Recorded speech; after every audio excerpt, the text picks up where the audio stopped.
ótimo, excelente dia a todos. Uma satisfação, uma alegria enorme tê-los aqui conosco. Enfim, começamos as comemorações de 70 anos do Sindicato de Atletas. E 70 anos a gente não faz sozinho, né? Então a gente tem muita gente para agradecer, muita gente. Queria começar agradecendo, um agradecimento particular meu para o sindicato.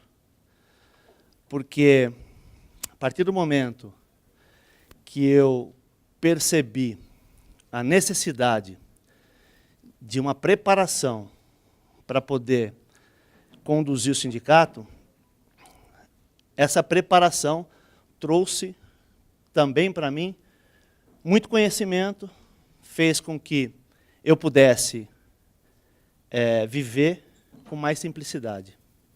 Entender isso é muito importante. Então, eu tenho muito e só agradecer o sindicato, né?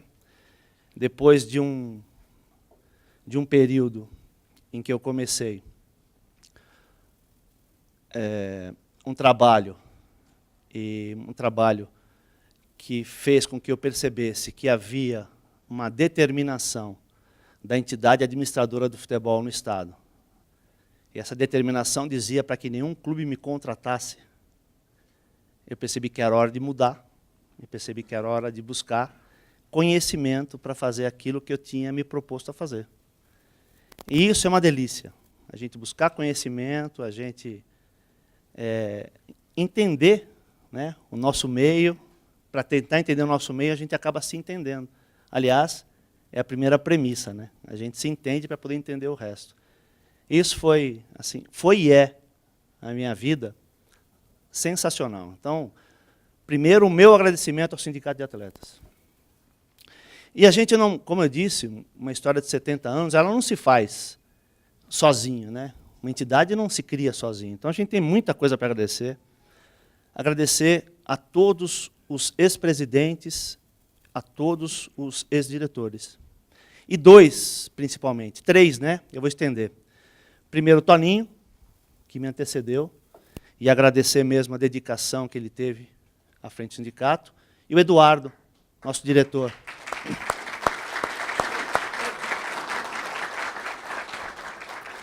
Que me deram uma alegria muito grande com a presença deles, né? E eu já falei isso para o Toninho ano passado, num seminário, lá do Sindicato dos Treinadores, lá do Emilinho. Eu disse que, de verdade, eu conhecia 3 atletas que comprometeram a carreira em prol da categoria, que somos nós 3. Porque o resto, a gente escuta e percebe que começam a falar, começam a trazer reflexões, depois que não tem mais compromisso. E são poucos aqueles que verdadeiramente vão lá, assumem a responsabilidade, é como no campo. São poucos que assumem a responsabilidade para poder fazer o resultado, né? Então, eu não conheço, e olha que eu estudo bastante isso, pesquiso bastante, eu não conheço outros atletas que comprometeram a carreira em prol de um bem maior. Por isso, a minha enorme satisfação de ter convivido com os 2, aliás. O Eduardo era adversário na época de juvenil, a gente sempre ganhava do time dele. E o Toninho foi meu companheiro, embora mais novo, né, Toninho? Foi meu companheiro e a gente passou algumas situações muito interessantes, como, por exemplo, um jogo contra o Botafogo, lá no Maracanã, né, Toninho? Botaram o Toninho para jogar de lateral esquerdo, e a ala do Botafogo era o Maurício e o Josimar. Você acha que ele cansou um pouco ou não? E era o primeiro jogo da temporada. Então, a gente tem algumas histórias muito interessantes, e por isso, importante a presença e o agradecimento. Mas uma figura em especial que foi o Caxambu, o nosso primeiro presidente, que começou toda essa história. E olha, que começou há 70 anos, e o Caxambu, nascido em 1924, 73, o Caxambu tinha 23 anos. A gente começa a pensar nisso e vê a importância da atitude dele. E o Caxambu, eu escrevi um pouco na revista, o Caxambu, eu o conheci, ele já era um senhor. Eu dava expediente no sindicato às segundas-feiras, e ele já aposentado, ele vinha. ele vinha para conversar comigo. E era um senhor de uma coragem, mas de uma doçura que contrastava o temperamento dele, que era fenomenal. E o Caxambu me ensinou muito nos bate-papos que eu tive com ele. E a gente não pode deixar de lembrar o Caxambu e todos os outros. Teve gente muito boa, né, que fez essa história. Teve gente muito boa, o Dudu, Mário Travalini, o Silvio Sampaio. Teve gente muito boa que trabalhou e que se esforçou e se dedicou para que o sindicato pudesse ter essa história, né? Mas fica aí meu agradecimento, principalmente para o Toninho, para o Eduardo e para o Caxambu, em termos de ex-presidentes e ex-diretores. Precisamos agradecer toda a nossa diretoria, também composta de ex-atletas, que viveram, assim como eu vivi, as experiências de ter participado do segmento, de ter sido um atleta profissional. Por isso que a gente entende tão bem as necessidades desses atletas de hoje. E por isso que a gente tem a maior satisfação do mundo em fazer com que esses atletas tenham uma vida melhor. E, na verdade, os atletas de hoje nem imaginam dos benefícios que eles escolhem de tudo aquilo que o sindicato propôs para eles. Eles não têm essa ideia, mas não importa. O importa é que a gente faz isso com maior alegria, satisfação e dedicação, que é cuidar de gente.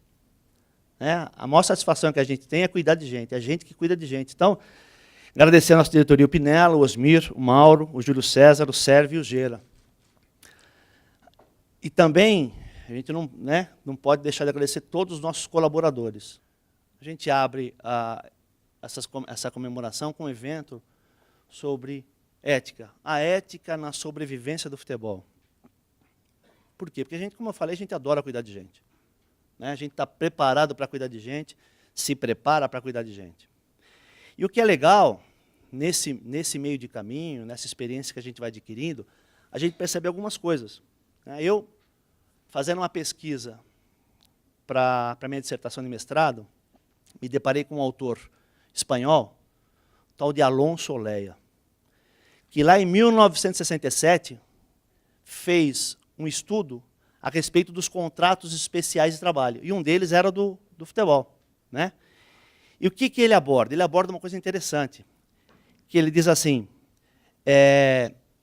o atleta profissional e o atleta amador, ele faz uma distinção entre um e outro.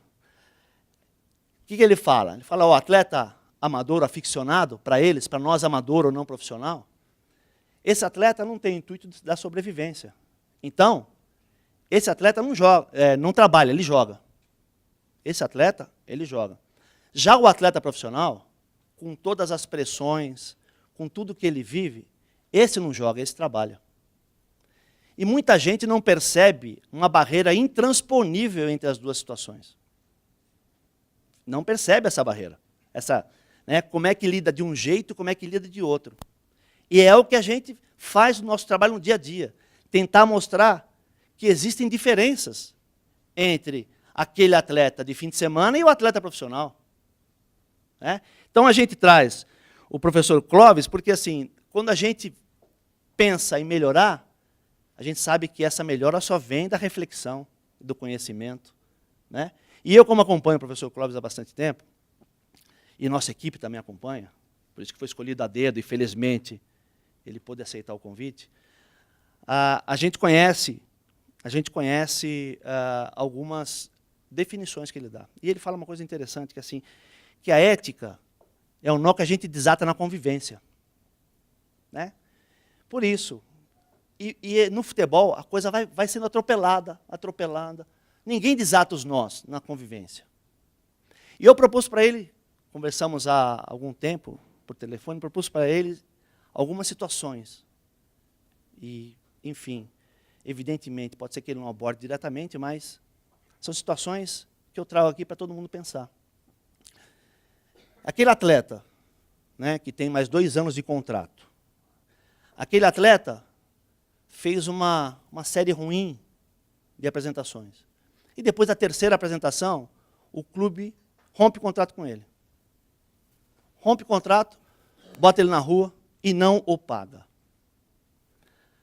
Aí nós temos que buscar a justiça do trabalho e ficamos aí, invariavelmente, de 5 a 7 anos para receber todas as verbas desse contrato.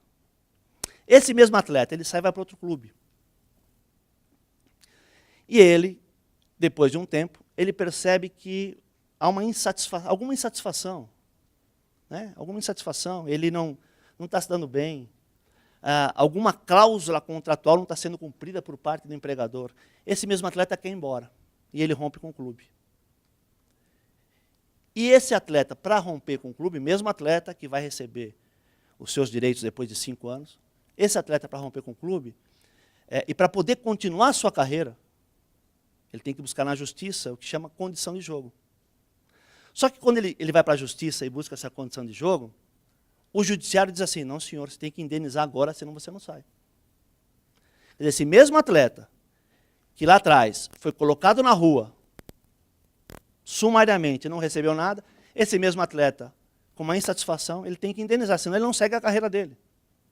Foi o que nós vivenciamos. Muitos dos atletas e ex-atletas que estão aqui, nós vivenciamos isso. Ou uma outra situação em que, e todo mundo sabe que no futebol, o que se pede para o atleta, o que se exige do atleta, é produção máxima. Né? Produção máxima. Você tem que fazer, se é atacante, tem que fazer gol. Se é goleiro, você não pode tomar gol. Não pode tomar gol, não importa, não pode tomar gol.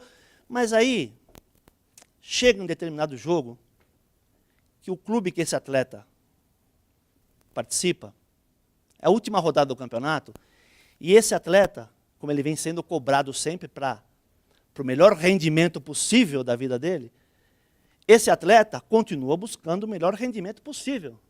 Só que a vitória naquele último jogo significa dar um conforto para o rival, para o arqui-inimigo. E aí todo mundo quer que esse atleta perca o gol, que ele chute a bola para longe e não faça o gol. Ou, num caso conhecido, que passou com a gente lá na Expressão, não pegue as bolas. Né? Aí o goleiro que está tendo uma atuação fenomenal, começa a tomar pedrada daquela torcida que exige que ele pegue as bolas, porque ele está pegando as bolas. Né? Então, como é que é isso?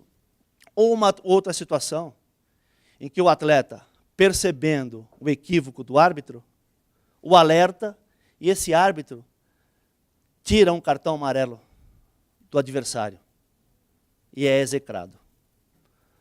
Portanto, essa coisa da ética e desatar o nó na convivência, a gente não pensa, o futebol não pensa. E uma frase atribuída a Arthur Schopenhauer, me chama muita atenção. E me chamou a atenção e eu acho que caiu como uma luva no nosso segmento. Que ele dizia que o ser humano tem uma enorme capacidade de suportar a dor alheia. A dor alheia. Voltando um pouco para o nosso segmento, o ser humano tem uma enorme capacidade de admitir a violação de direitos alheia, do outro. E no nosso segmento, é fantástico isso. Porque todo mundo acha que não precisa cumprir aquele direito. Então, como é que a gente faz para desatar esses nós? Enfim. E por que a gente traz o professor Clóvis? Porque, dentre os pensadores atuais aí, ele faz parte daquele time de craques. E como nós temos um time de craques também, dos que passaram, dos que estão, dos que a gente vai buscar, da mentalidade, é por isso que ele vai abrir essa série de comemorações. E eu tenho certeza que vai nos fazer pensar. E nos fazendo pensar, a gente melhora, e a gente melhora com a gente mesmo, a gente melhora na relação de trabalho, a gente melhora com os outros. E é esse o nosso objetivo. Também, então, queria agradecer demais a presença de vocês. Enrolei um pouco mais, porque o professor Clóvis se atrasou um pouquinho, mas agradecer demais a presença de vocês. Eu tenho certeza que a gente vai desfrutar de uma reflexão que vai acrescentar muito na vida da gente. Muito obrigado pela presença de vocês. Vou devolver para o Olivério agora.